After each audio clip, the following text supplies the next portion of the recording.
Howdy, howdy, howdy, and welcome back to reading the Warhammer 40K Wiki. First things first, I found out after I uploaded the Tyranid video that I thought I did not have a bookmark for it. I did have a bookmark for it, but I only found out after the fact, and I did pick up in the right spot. I just spent a chunk of the video thinking I was in the wrong spot. So, that being said, I was going to do Orks next, but I was discussing Warhammer with one of my friends last night, as of when I'm recording this, and they mentioned the Sisters of Silence because of us discussing the Sisters of Battle and how there's weird, dumb discourse about whether or not there should be women space marines. Let's not get into that here, but that's how I found out about the Sisters of Silence. And the blurb it gave me when I googled that was like, okay, you know what? That's getting shunted right in front of the Orks because I need to find out what the deal with this is. So, says their motto: we are mute, but not without power. We are silent, but not without resolve. We are untouchable, but not without courage. We are sisters and have but one father. We are seekers and we shall find our prey. We are warriors and woe to those we oppose. The Emperor's mark is on our brow. All who deal with the warp must beware. His judgment and vengeance is ours to deliver. That's some motto. So I guess they're just assassins then? It looks like their symbol's got the Inquisitor symbol on it. So, the Sisters of Silence, also known as the Silent Sisterhood, the Witch Seekers, the Pale Scourge, the Soulless Ones, the Null Maidens, the Irin, and the Daughters of the Abyss, were once the militant arm of the Adepta Astra Telepathica, and were referred to internally within the records of the Adeptus Terra as the Departamento Investigates, probably Investigates or something. They are an all-female order of Imperial witch hunters and soulless psychic nulls, tasked with hunting down renegade psychers and other psychic threats across the galaxy. They also help to enforce the Imperium's rigid laws on the use of psychic powers. What is a psychic null? That's what I want to know. What is that? Blank psychics. A blank, also known as an untouchable, a psychic null, and a pariah, is a human who possesses the rare mutation sometimes described as the pariah gene that makes them generate no psychic presence in the immaterium, thus leaving them essentially soulless. Oh. Known as also as black souls and the soulless, the blank is a living anathema for all psychers, regardless of their species. Huh. So none of these people have... Get out of here. So none of them have souls then? The Silent Sisterhood was most active during the time of the Great Crusade in the late 30th and early 31st millennia. In the wake of the Horus Heresy, they became far less active in imperial affairs to such a degree that for most of the last 10,000 Terran years, the order was wrongfully believed to have been disbanded. Yet, the Sisters of Silence have recently returned to prominence in the Imperium of Man following the birth of the Great Rift and the start of the era Indomitus. The Sisters of Silence's original purpose was to hunt and kill human rogue psychers, whose activities presented a terrible danger to the people of the newborn Imperium, and to oversee the tithe of psychers from every Imperial world to Terra, which I assume is just the psychers that power the Golden Throne every day. Riding the dark void between the stars upon the dreaded black ships during the Great Crusade, the Silent Sisterhood was the enforcer of the Great Tithe, known by some as the Psyker Cull and the Hunt That Never Ends. Each one of the warriors of this order are psychic nulls, a soulless being who inspires dread among other mortals wherever they walk. The Sisters of Silence's primary base of operations was the Somnus Citadel on Luna, the moon of Terra, which was maintained by the ancient Selenite cults of gene engineers who had long governed that world. Along with the Legio Custodes, the Sisters of Silence had the right and duty to walk freely within the inner sanctum of the Imperial vaults deep beneath the Imperial Palace, the sovereign and sole domain of the Emperor and his household at the behest and license of the Master of Mankind. Following the end of the Horus Heresy, mankind became superstitious and fearful of the unknown, and the Silent Sisterhood was cast out by a distrustful Imperium, because of course it was, that's all they do. They disappeared from Imperial history for nearly 1,500 standard years, until the Imperium faced annihilation at the hands of the massive Ork Wog, led by the warlord known only as the Beast, in the 32nd millennium. The last vestiges of the Silent Sisterhood would play a key role in defeating this Ork Wog and diverting disaster. Though officially disbanded after the Age of Apostasy in the 36th millennium, many enclaves of the Silent Sisterhood still fought for the Imperial cause, albeit in a more secretive and elite capacity than before. With the resurrection of Rabut Gilliman, I don't know how to say his first name, as the Lord Commander of the Imperium and Imperial Regent after the birth of the Great Rift in 999 of the 41st, the Silent Sisterhood has begun to serve more openly alongside Imperial military forces once more, particularly among the fleets of the Indomitus Crusade. Alright, so, scrolling, there's going to be a lot of stuff about them. Oh, jeez. This is probably going to take 3 videos, never mind 2. I'll try to be better about my bookmarks this time. History. As a child on Gehenna, I remember the stories of the White Maidens, terrifying ghosts that would come in the night to steal away the witch-born and children who had done terrible wrongs. It was said that they could find the wicked no matter how deep in the hive they sank, or to what forgotten spire they climbed. As I grew, I came to believe such things were no mere superstition, but now that I am an officer of the Great Crusade, bloodied upon the battlefields of a score of worlds, I have come to find that my childhood fears were true and quite valid. The memoirs of Lieutenant Colonel Gudrun Sieck's 227th Gehennan Rifles. Of all the Emperor of Mankind's servants, the Sisters of Silence were perhaps the most secretive and mysterious. They are a covert organization that served as the militant arm of the first the Divisio Astrotelepathica at the time of the Great Crusade, and then the Adeptus Astrotelepathica since its foundation after the Horse Heresy. And within those ranks and titles, they are known, at least in formal documentation, as the Divisio Investigates, or rather, a rather obscure phrase which covers up a shrouded world into which very few have ever had the power or authority to look within. And this is the Silent Sisterhood of Ratine Armor Pauldron iconography. Neat. The duties of the Silent Sisterhood were complex and manifold, but at their core they were warrior investigators, hunters, and jailers. Their charge was to seek out, apprehend, and process psychers from the human population of the ever-expanding Imperium, and return them to the Divisio Astrotelepathica for assessment and disposition. As part of this never-ending task, their duty was also to hunt down renegade psychers and destroy those who are deemed too dangerous to the rest of humanity to live.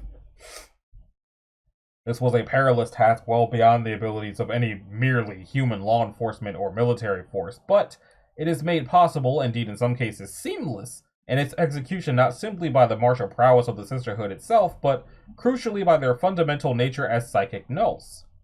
And this is a Silent Sister of the Frost Spider Vigilator Cadre, Daughters of the Anathema. The most singular thing about the order that was that each and every woman within its ranks was an untouchable, a rare genetic subset of humanity who cast no soul shadow in the warp, and whose minds are completely immune to psychic assault, and an anathema to all those with psychic powers. Their mere proximity is enough to cause psychers discomfort and pain, and in truth they will even sow fear and disgust in the hearts of those whose minds are without the psycher's gift, no matter how strong-willed they may be. It is a simple and irresistible reaction to the fundamental wrongness of the untouchable, or as it is often put more melodramatically, a body without a soul. This curious and macabre phenomenon goes beyond simple absence, as one might feel disturbed by a mannequin or automata, which apes humanity but remains unalive. Instead, it is an observably preternatural effect which seems to strike deep against the fundamental unconscious perceptions of all living beings as something malignant and contrary to the natural order of existence. They look cool, though. There appears to be perceptible degrees of this effect which vary from individual to individual, with some untouchables stronger in the phenomena than others, and it is from the strongest of these that the Sisters of Silence are drawn. It is also noteworthy to the extent that the disturbance caused by an untouchable is evident not only to humanity, but also to all other life forms and xenospecies encountered to some greater or lesser extent. In proof of this, there are many recorded incidences of the unsettling effects of human psychic nulls being enough even to unnerve the blind, brutal savagery of rampaging orcs, while to the Eldari xenoform, psychically attuned as every individual of their species is, the presence of a human untouchable is a thing of acute existential horror. The most potent and perhaps shocking power of the psychic null, however, is that which makes them the perfect hunters and slayers of psychers. Untouchables, such as the Sisters of Silence, are almost impossible to affect with imperial powers. Their minds cannot be taken over, their perceptions cannot be altered, and their bodies cannot be possessed by warp entities. Even the cruder but more direct manipulations of the environment or ambient energy by the psyker, such as conjured fire or the hurling of debris by telekinetic force, is lessened and sometimes negated outright by the untouchable sheer proximity. With psychic gnolls such as the Sisters of Silence, specifically chosen for the strength of their gift, it is the case that their minds are not simply absent or inert to a psyker's mental perception, but howling abysses of darkness that not only negate psychic force directed at them, but actively interfere with the flow of warp energies into real space around them. The profoundly phobic reaction they engender extends to both human and xenopsychers, as well as entities and creatures of the Empyrean like daemons. Their mere presence a debilitating toxin. Further, there are those among the Sisterhood who, through arcane training and practice, and whose nature has never been revealed to outsiders, are able to develop their gnoll abilities further until they are actively disruptive enough to make any use of psychic power in their presence extremely hazardous. These sisters are honed into the Oblivion Knights, and within their order they are the foundation stone of an elite force specially tasked with the day-to-day not with the day-to-day enforcement of the Great Tithe, but the destruction of alpha-level rogue psychers and the ceaseless training for battles of this deadly kind. In their studies, the Sisters of Silence read many of the great texts that were found in the towering stacks of the Libraria and the Somnus Citadel on Luna, from the earliest surviving volumes of the Psychana Occultus to the voiceless judgments of Milena Verthand.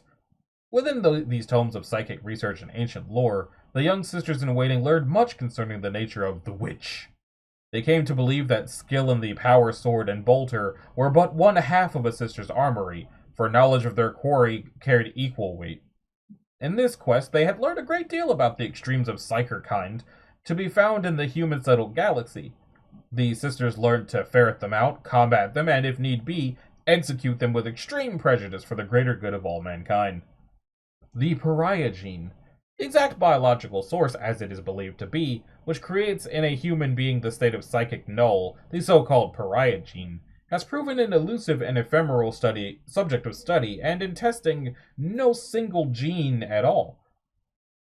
Such attempts to exploit or isolate it when pursued by both Imperial Archotechnologist Corps and the Mechanicum during the Great Crusade's early years courted disaster, and as a result, the Emperor decreed a general moratorium upon the study of the biological basis of the psychic gnoll phenomenon, affecting all but his own direct experimentation should he wish it. What remains of those extant studies indicates that most attempts to synthesize, propagate, or even weaponize the psychic gnoll were tragic failures or worse. Despite all this evidence, shadowed accounts of certain clades of the Officio Assassinorum and the dread and obscure Ordo Sinister also contained evidence of the Emperor's own engineered use of the psychic gnoll in warfare. To others, however, the mystery of the pariah gene, if it truly exists, remains out of reach. So many unanswered questions revolve around this most arcane and dangerous of topics. Foremost are those which center around theories of how the pariah gene came about. Was it perhaps the result of ancient Xenos tampering with the human genome, or some strange and terrible experiment of the dark age of technology? Or, as the wildest theories state, is it some perverse evolutionary development to provide protection against the warp-riddled cosmos itself? It says is, but I know better. There is also the observation that no Space Marine or Custodian Guard, for that matter, has ever been recorded as being a psychic gnoll. This factor weighs the evidence of some scholars that within the Space Marine gene seed itself is perhaps a shadow of the Emperor's own genetic material and a sliver of his own psychic power, which is crucial to the process and success of the transformation of a mere human into a transhuman Astartes. If this is the case, it would be wholly an anathema to the pariah gene and likely simply kill its implanted subject. It can only be speculated that if even a single legion of psychic gnoll legiones Astartes had been possible, how very different history may have been, just as without the involvement of the Sisters of Silence in the Horus Heresy and the Emperor's great work of the Webway Project during the war within the Webway, Horus's treachery may well have ended in triumph upon the broken throne of Terra. The foundation of the Divisio Investigates. The Silent Sisterhood as it stood during the early 31st millennium was not part of the initial pattern of the Imperium's forces laid down by the Master of Mankind, though some contest this and claim that what became the Silent Sisterhood long dwelt in the shadows awaiting their time. Here's a picture of the Firehawks prosecutor squad of the Silent Sisterhood.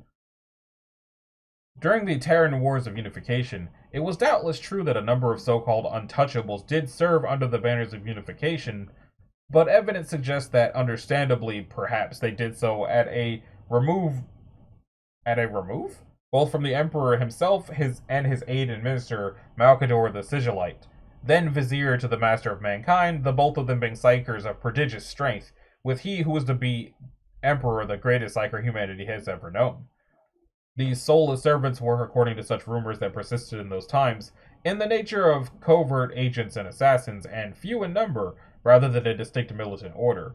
In fact, the only analog in ancient Terran history for the Sisters of Silence, as they are now known, can be found in the Akashic records of an entirely different age and hue, the darkly famed Hollow Ones who served the unspeakable king, himself by some legends a psychic Null, and the famous lost centuries of Terra's age of strife before the coming of the Emperor. Why are there no links for that? That sounds cool as hell. I want to know more about that. Unless it's just in the Age of Strife. The First Harvests. During the Unification Wars, there had been many terrible threats born of psyker witchery and warp entity possession encountered during the pacification, but these had been fought head-on and overmastered by the power of the Emperor and the raw might of his genetically enhanced warriors, but in the latter case at a terrible and disproportionate cost in lives. As the Great Crusade began to leave the confines of the Sol system, and the first waves of the newly created League of Black Ships followed in their wake, where the Great Tithe was concerned initially, newly founded paramilitary investigation and enforcer cadres were employed to minister it on the ground, commanded by a cabal of loyal Primaris-level psychers drawn from the Scholastica Psychana. This was the first incarnation of the Divisio Investigates, and to Terra directly they returned their harvest of witches. Though, by all accounts, well-led and ably armed and armored, this new militant order's track record was not one of unalloyed success as the size of the Imperium rose to encompass first dozens, then scores, then hundreds of inhabited star systems, and the strain quickly began to show. It was swiftly apparent, in fact, as the Terran years passed, that mortal losses among the Divisio's armed forces, incidences of psychological breakdown and bloody tragedy involving them were far too frequent to be borne. Such records that exist available to the auspices of the Terran Council, indicate that it was known at the time that a better solution to the problem of the apprehension and control of human psychers was clearly needed. But with the Great Crusade still in its infancy, its future configurations were not yet set and much was in flux, and many of the Emperor's purposes had not yet been made plain or found their final form. It is also said that at this time, a number of radical solutions were put before the consideration of the Emperor and his counselors, but before a ruling was made, matters came to a head with the cataclysm of Pentacanais. Canais? The cataclysm of that. A largely impoverished but relatively societally stable soul pattern hive world, mere solar weeks in distance from Terra by the tides of the Empyrean. Pentacanais had been both an early and an easily acquired bauble for the Great Crusade. Struggling to barely maintain an industrial technological base, its only advantage was as a fleet anchorage, and the only resource it offered the Imperium was its vast human population, which ran into the tens of billions of lives. Under an imperial governorship which displaced a squalid mess of rival competing petty kings and confederations that had held the planet beforehand, Pentacanais had grown first from it into a frontier outpost, then into a port of call, with hundreds of Imperialis auxilia regiments temporarily stationed there before mustering and redeployment to the front lines. During this period, many of the native population's ablest and fittest youths also took up the call of the Great Crusade, thus stripping the world of its best and brightest to form departing regiments of its own. The end result was a planet in a steady, slow rot from within. Vice and petty corruption bred in the shadows of the vast landing yards and barracks complexes, while in the hive sinks and deep core slum falls, bypassed by the wealth that had come to the world's upper caste and bled of hope and prospect, dark beliefs and strange cults began to fester despite the best efforts of locally posted iterators of the imperial truth and enforcement purges to stamp them out. Eventually, intelligence reached the imperial planetary governor of a particularly dangerous doomsday cult calling itself the Final Banquet, having taken root in a desolate slum sector known as the Distempora. The cult violently resisted any attempts to destroy it and was reliably rumored to be led by a holy family with the power to work miracles. The term Distempora sounds familiar to me, but I don't know where I've heard it before. The League of Black Ships was duly informed, and when next one of the tithe vessels arrived in Pentacane's orbit, a quintet of heavily armed gun cutters was dispatched to descend into the Distempora sector, carrying a strong Divisio Investigates force to end the cult and seize its leadership, who were judged in absentia doubtlessly to be rogue psychers. It is not known precisely what happened next, but the gun cutters and their crews were never heard from again, and within solar hours, all of it's just Turnpora, not, or is it just a typo? Distempora was riven with a cataclysm of hideous and unreasoning bloodshed. A state of emergency was declared, and units of the Imperialis Auxilia barracked on Pentacanes were activated and moved to form a cordon around the affected urban sectors. But even they could not hold, and worse, soon many of their own ranks began to succumb to the madness. The imperial governor of Pentacanes was also a victim, shot down by his bodyguards as he attempted to end the lives of his own children as the madness took him. Authority now fell to the highest-ranking imperial officer in orbit, the master of the same black ship that had triggered the massacre, Captain Gigan Diantes. Elements of the 6th Legion, not yet known as the Space Wolves, had been alerted and were inbound from Terra, but their arrival would not be for solar days, and Gigan Dianres, which was just Diantes, judged that Pentacanes did not have that long. Even the desperate measure of targeted land strikes and orbital barrages could not halt the spread of the anarchy across the world, and wherever Captain Diantes looked, all was in disarray. No force already in combat could hold long against whatever psycher-born madness afflicted that damned world. No force, he noted with surprise, except for one. The Daughters of the Crow was what the manifest of the Station Imperialis Auxilia named them, or more formally, the 5th 913, Indentured Irregular Infantry Regiment. They were a primarily female cultural phenotype techno-barbarian force from an obscure feral world in the southern reaches of the Segmentum Solar. So obscure, in fact, that it lacked a proper name in the records, only the designation of 913. Recently raised and folded into the Great Crusade, landing only solar weeks previously for muster, the regiment had not yet seen active service, but the sparse records available showed a number of ill-defined complaints raised against the regiment by those who had been buried alongside it. Numerous fractious incidents were logged, and disciplined masters had been frequently sent out and forced to break up trouble between the 913ers and others. Sent in with the rest of the Auxilia as the tide of madness had spread, the small regiment had not only held against the onslaught, it had driven back the afflicted horde, and not one of its fighters had suffered psychic contamination. Not one. To Gigan Diantes, versed in the lore of the Scholastica Psychana, there could only be a single answer. The Daughters of the Crow, or at least a very significant proportion of them, were untouchables. It was unprecedented and doubtless something that needed later investigation, but for now they offered a lifeline to a world besieged by madness. With air support from the orbiting black ships, the Daughters of the Crow took the battle to the very heart of the nightmare, the depths of the Distempora sector. Here they gave battle to the transfigured horrors that had been unleashed from the gestalt minds of the holy family of the cult and slew them. The effect was akin to extinguishing a fire by hurling an explosive into its midst. The spreading stain of psychic madness had been cut off at its source, and now mere anarchy and disaster reigned, where dark purpose had previously ruled all. It would take the 6th Legion to bring Pentacanes back to heel, and in the aftermath, 1 billion dead were accounted for, and half a world left a burnt-out shell. By then, the survivors of the Daughters of the Crow were long gone within the holds of Diantes' black ship. While far off across the Segmentum Solar, it is said that scores of other black ships appeared in the skies of the obscure planet designated 913, and in their passing left a world half emptied. Were the ships designated 913, or had the planet been designated 913?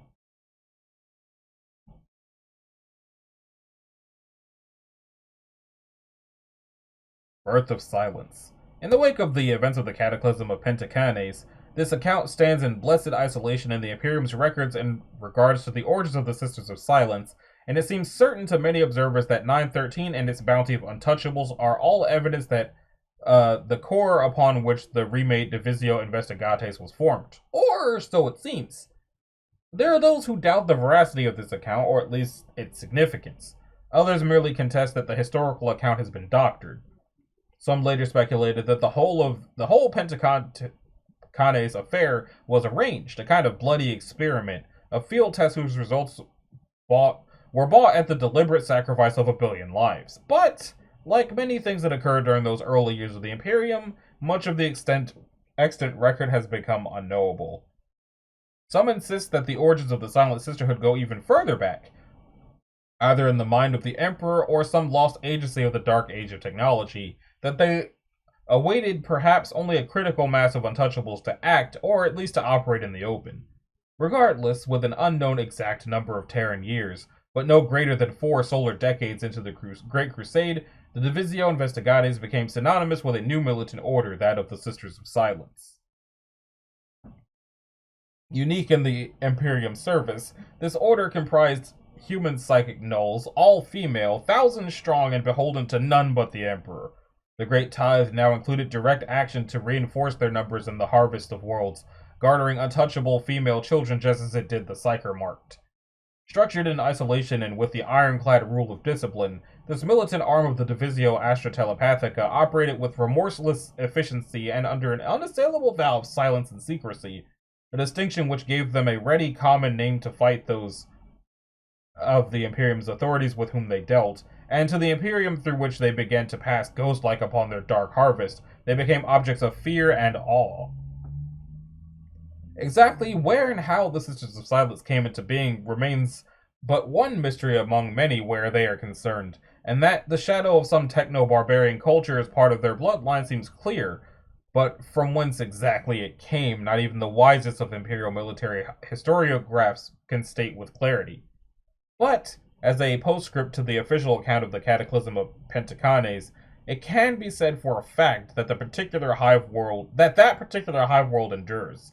Although it is a ravaged, half-empty domain of gloom and ashes now, steeped in old tragedy and long since left behind as the Imperium has expanded across the galaxy. As for the world designated 913, no such sphere is listed in the databases of the Cartographica Imperialis. The numeric is simply missing, tellingly, from its lists. Let me just check something. Scroll. Okay, I think I should probably stop this episode there then. Let me scroll back up. An Ancient Order. So, that's where I'm going to be stopping at for this episode, covering the Sisters of Silence. So the next episode, we're going to continue from An Ancient Order, and I'll bookmark that when I stop recording, because I don't know what it's going to show when I go to hit the bookmark. So, if you like this video, a like and a subscribe will be groovy. If you didn't, you don't need to do either one of those things. If you want to click that bell, you can do that as well so that you're notified of future uploads. And I will see y'all in the next one. Later.